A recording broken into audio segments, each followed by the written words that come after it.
All right, let's dive right in. If you're an innovator working with AI, you've probably run into this problem. You've got a fantastic idea, but the rules for protecting it feel like they're all over the place, especially if you're trying to patent it in both the US and the UK.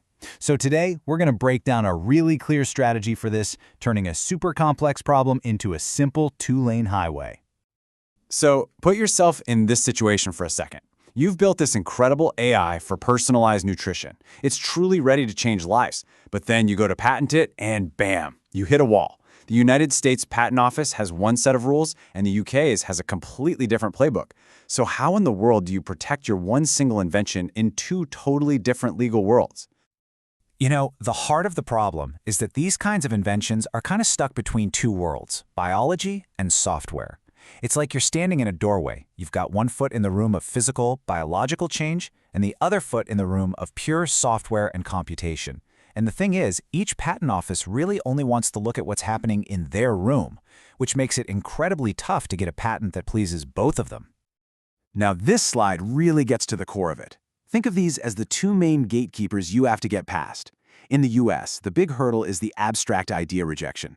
If your invention sounds like you're just, thinking about something or making a suggestion, they're probably going to say no. But then in the UK, the big filter is something called the technical contribution test. If your invention doesn't make the computer itself work better in some measurable way, it's a no-go. Two countries, two very different roadblocks. So, what's the solution?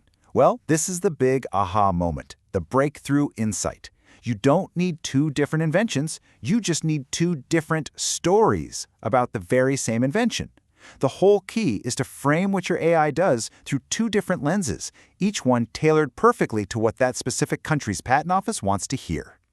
And here's exactly how we do it. We create two strategic lanes. Lane A is our US playbook. In this lane, the story is all about a concrete, physical action. It's about how your AI causes a direct, measurable effect on a person's body. Lane B, that's our UK playbook. Here, the story totally shifts. It's all about the tech itself, how your AI makes the computer faster, more efficient, you name it. So let's dive into that first lane, the US playbook. Okay, so let's get into the US playbook. The name of the game here is simple. You have to prove that your invention isn't just some vague concept floating in the ether. You've got to show it's a real method of treatment that has a tangible, physical effect in the real world.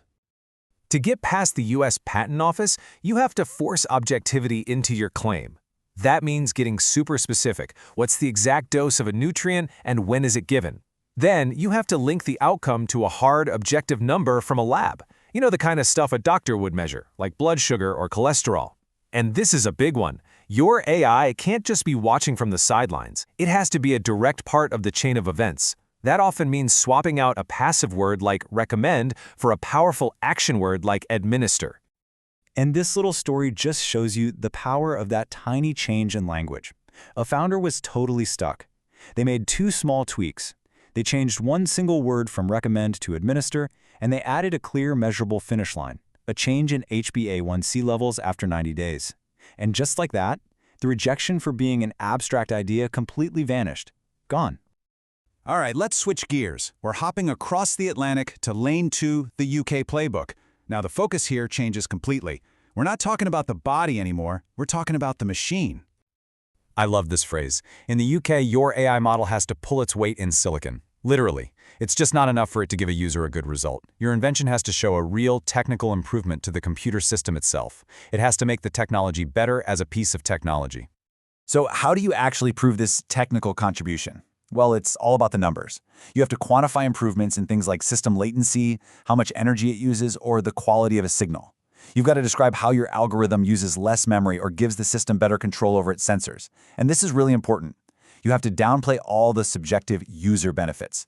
The UK Patent Office doesn't care if the user thinks the meal plan tastes better. They want to know about the physics and the computation. This quote sums it all up perfectly. Numbers, not adjectives. That's your compass. For the UK, saying your AI reduces processing latency by 15% is way more powerful than saying it provides better recommendations. Hard data is what's going to get you through the door. Okay, let's pull these two lanes back together. The big strategic takeaway here is that you have one invention, but you need to know which of two different doors to walk through depending on which country you're in. And this table just lays it all out so clearly. Look at this. For the US, your key verb is administer. Your metric is a clinical one, like HbA1c, and your biggest risk is them calling it an abstract idea. But for the UK, your verb is process, your metric is a computational one, like lower latency, and your biggest risk is them saying there's no technical contribution. See? It's the same core tech, just framed for two totally different audiences. And believe me, this isn't just some theory. It has a huge real-world impact. As one expert shared, they spent about 20 minutes sketching out these two separate paths on the back of a coffee receipt. That one quick pivot saved months of frustrating back and forth with patent examiners. Thinking this way from the beginning saves so much time. And that's really what this all boils down to, right? It's about thinking ahead and being organized. By splitting your claims into these two lanes right from day one, you're doing the prep work that's going to save you a massive headache down the road. A little bit of tidying up today can definitely spare you a frantic scramble tomorrow. Which leaves us with a pretty interesting question to think about. In our global world, with all these different legal systems, is the success of an invention really just about the tech itself? Or is it becoming just as much about the quality, the clarity, and the strategic power of the story you choose to tell about it? Something to chew on.